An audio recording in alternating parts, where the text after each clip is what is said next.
quand on munit un R espace vectoriel d'un produit scalaire, on a l'inégalité de Cauchy-Schwarz qui peut également s'exprimer ainsi.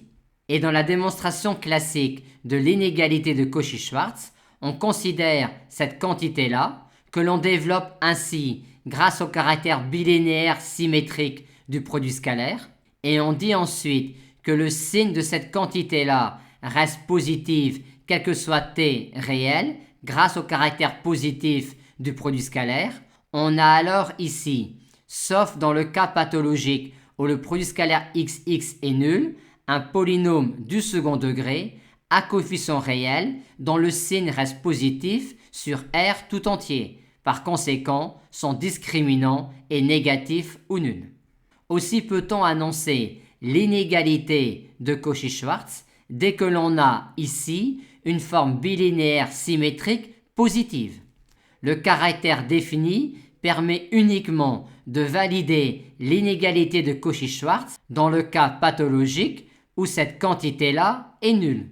Mais en dehors de ce cas-là, on a cette inégalité-là dès que l'on a ici une forme bilinéaire symétrique positive. Et on va maintenant appliquer cette remarque-là quand on travaille dans le R espace vectoriel des variables aléatoires discrètes réelles définies sur un même espace probabilisé et qui admettent un moment d'ordre 2. On sait alors que quand on considère des variables aléatoires x, y de cet espace, le produit xy admet une espérance. Et on a alors ici une forme bilinéaire symétrique positive sur ce R espace vectoriel-là, ce qui déclenche une inégalité de Cauchy-Schwarz. Sauf éventuellement pour les variables aléatoires x de cet espace pour lesquelles l'espérance de x fois x est nulle.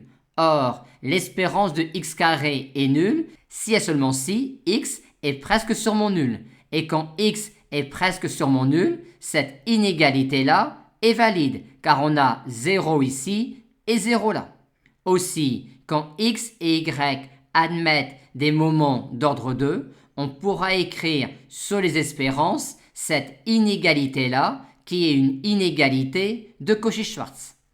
Mais sur ce R espace vectoriel-là, on peut parler de la covariance d'un couple XY de ce R espace vectoriel-là, et cette quantité-là permet alors de définir également une forme bilinéaire symétrique positive sur ce R espace vectoriel-là, ce qui déclenche alors une nouvelle inégalité de Cauchy-Schwarz, qui est valide sauf éventuellement pour les variables aléatoires grand X, telles que la covariance de XX, c'est-à-dire la variance de X, est nulle. Or, on sait que la variance de X est nulle si et seulement si X est presque sûrement constant. Mais quand X est presque sûrement constant, on a 0 ici et 0 là. Par conséquent, cette inégalité-là est valide pour tout XY de L2.